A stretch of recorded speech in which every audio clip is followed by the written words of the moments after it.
been such a while. Today's the 4th of July 2024.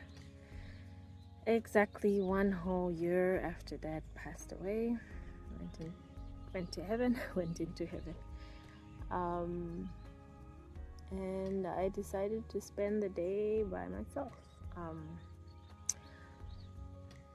We had his memorial on Monday in Chingola. Small and intimate, did I call it an event? Just a few family members, some friends, and just neighbors, everyone who was interested in coming.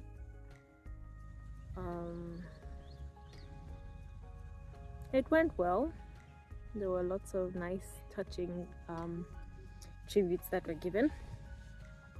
People had a lot of nice things to say.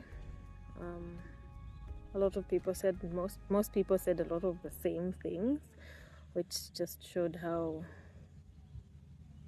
with Dad, what you see is what you get. He wasn't 100 different people to 100 different people. He was one person. So it was really touching. It was nice. The day before the memorial, I had some time by myself at the cemetery because I just wanted to have some time by myself before the event the following day. So I'm actually not sure what update I'm going to give now, but basically the year has been different. It's been tough. It hasn't been easy. There's been a lot of emotion, no pain, emotional pain. I need to pause and check if the sound is okay. So it's been a very emotional year. Grief is a strange thing. It's hard to explain how exactly it feels and how exactly you are or I am. There are hard moments, there are good moments, there are okay moments, there are emotional moments. One big thing is having to accept that this is life now. He's not here anymore and he's not going to be here ever again. That's been hard. Also trying to accept that it's God's plan and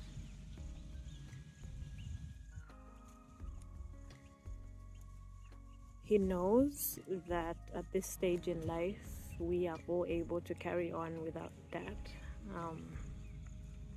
We want to hold on to people because we feel like we need them, and especially when they're gone, then you see how much you really needed someone, which has been the year basically. This year I've had a lot of moments which have made me see how much I need Dad and how much of an impact he had on my life. But I guess it's also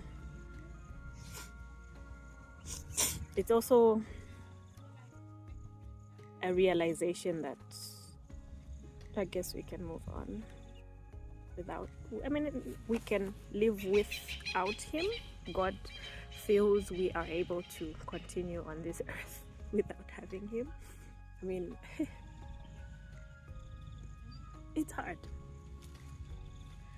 I'm in a semi-public place. I'm trying to hold back my tears, but it's hard, and there's so many moments when it feels like he should still be here.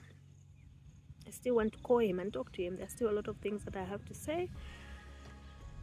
There's still a lot of things that I want him to experience, to see. So there's all of that. there are a few things. There's the moment where you feel like you were not able to say goodbye, so that closure doesn't happen because it's a bit, you can't go back and say bye because it's, once it's gone, it's gone. So it's, thanks, it's more like a more, it's a regret, but it can't be a regret because you haven't caused it. But basically, when someone dies, you have to accept the fact that you are not able to say bye to them, you are not able to have your closure.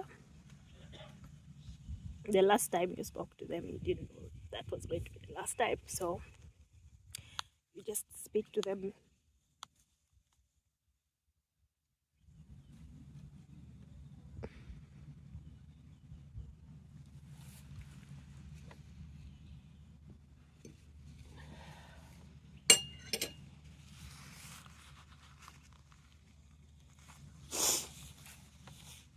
Like you would on any normal day, only to later on realize that was the last time you were speaking to them. So it's hard.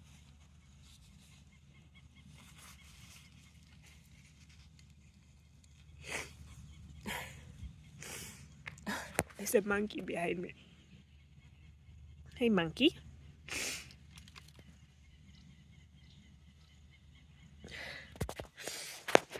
Yeah.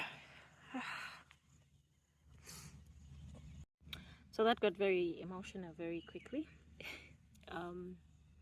So basically, what I have learned through this grief journey, which is still on and I'm still learning, is you can't put a time frame to grief. You'd have people say it, get over it. I mean, I've heard people who have been told that, get over it, or enough of it, it's been long enough, you should get used to it. And you can't say that to someone. Everyone grieves in their own way, in their own time. So you can't put a time frame to it. You can't put a way of it being done either. So you can't say this is how it's going to be done or this is how it's not going to be done. You cannot say this is how you should grieve or this is how you should not grieve. It's impossible for you to put a formula to it. So no one can tell someone how they are supposed to grieve. I mean, it catches you by surprise.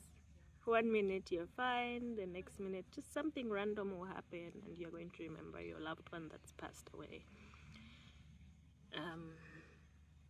So it's hard to know when you're okay or when you're not okay.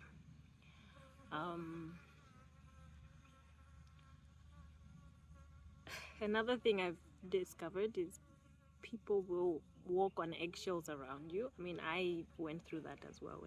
When someone has lost someone or they're having a funeral or whatever it is, it's hard to know what to say. But and I would also in the past just keep away from them because you're not sure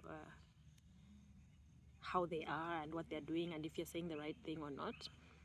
But one thing I can say to, now that I've gone through it myself, just be there. If you need to just say hi, how are you, it's okay to just say hi, how are you. If you want to do the usual things that you would do with that person before they were grieving, just do them. If the person says they're not able to or they don't want to, then that's fine. You respect that and let them be, but don't go quiet. Don't feel like you need to walk on eggshells around them. And that's a lesson for me as well, because that's how I would react to people who are grieving. Now I feel like it's easier for me to speak to them because I sort of know what they're going through, and usually people find it hard to speak to you because they feel like you're going to tell them they don't know what you're going through, so they can't have any say in how you're feeling. But just say whatever it is you want. You think about someone, just drop a hi message or something. Grieving, another point is grieving does not mean you do not accept that God is God, and you do not accept that God is sovereign and God is in charge of all. It doesn't mean you are asking God why, or which is fine. It doesn't mean you've rejected what God has done. You've accepted this person is gone and they're in a better place and all of that. And it's okay to be sad, even though you know they're in a better place. It's fine. Because that's one of the things that I have experienced, a battle between, if I'm crying and I'm still sad, does it mean I haven't accepted God's plan? And no, I have accepted. I know this is God's will and it's his plan, and God never makes mistakes. But I miss him. He's not on earth anymore. He'll never be. So I miss him. And it's okay for me to miss him. It was a long life with him, so it's fine. It's okay. And it doesn't mean I don't accept what God has done. Sorry, this was not supposed to be an emotional video, but yeah, that's another thing I've learned.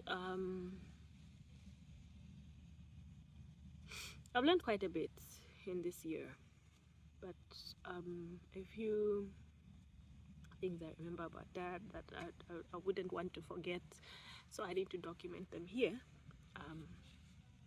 Dad was a giver. He didn't have much. He wasn't a rich man. I mean, we had a comfortable life. We were not rich, but we were comfortable. What you call middle class, I guess. He just had a normal job in the mine, IT. So there was benefits that came with that: private schools, nice housing, good neighborhood, Medicare, access to private swimming pools, private clubs, rugby clubs, library, gym, and all of those things. So it was a comfortable life. We didn't have much, but we were okay, and we were happy. But even when I grew up and I was done with school, and just even through the school journey, there were moments where he doesn't have. I know he doesn't have. I mean, there was a tragic thing that happened with his retirement money and whatnot. So then everything went downhill because he couldn't just enjoy his retirement because he sort of lost the money. So situations were not okay. So you would know he doesn't have money. But I'd have moments when I'm bougie struggling, if you know what that means. I'm struggling, rich people problems kind of situations where I don't have money for fuel. Someone would say, but you have a car. So why are you complaining about not having money for fuel? Some people don't have money for bus fare. So that kind of situation. But he would still want to help. He would still say, can I give you some money? Maybe that's even money which I earlier on had helped him with.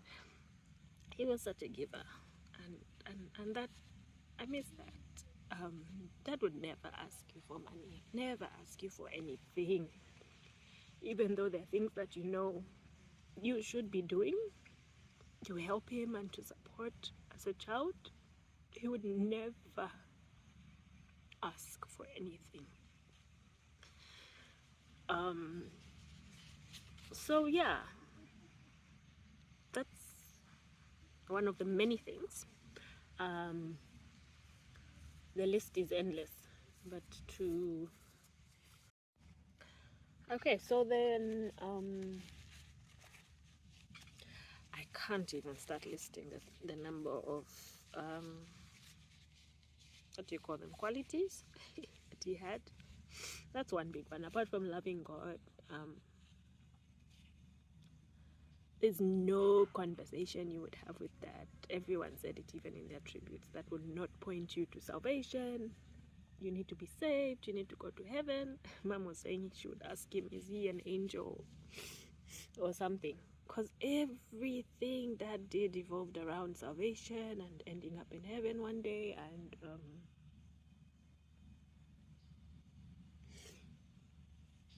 living your life for Christ. Mr. Monkey's back. Where is it? There it is. Everything he did, everything he said had that message in it and was basically pointing you to Christ. So that's something I miss as well. And it also, hey you, there's nice animals around, so they're distracting me a bit. I think this video is going to be too long, but basically it's been a tough year. It still is. Grief is something everyone needs to allow to happen in their own ways.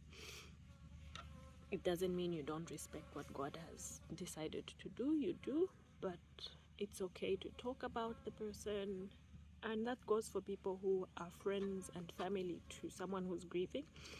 You can talk about it. It's okay. It's not a no-go area or a no-go topic. People would usually just avoid it to try and not make you uncomfortable, but sometimes it's okay to talk about it. Ask someone, do you want to talk about it? How are you feeling? And talk about it if they're okay with it. If they're not, it's fine. Give them the space and just talk about life. They're not, you don't become an alien because you're grieving. It's a normal process of life. Sometimes you do weird things. You like go and stay somewhere by yourself. But if people around you understand what you're going through, that helps, because then you have support. Support is very important as well. If you have someone in your life that's grieving, please support them. Speak to them. See what it is they actually need, because sometimes we think we're supporting someone when in actual sense we're doing what we think they need, when in actual sense that's not what they actually need. So find out from them what it is they need and give them the support that they might require. Yeah, you can't say happy memorial. It's been 1 year without that. It's been tough. It's been tough for all of us. My brother, my sister, my mom, I don't know. We're all grieving differently because it's a personal journey. But we're trying to be there as much as possible for each other. Yeah, that's about it. Thanks for watching. I also needed to document this for myself for the future. YouTube is mainly a diary for me. I sometimes have memory lapses, so I don't remember certain things, so I like to document them.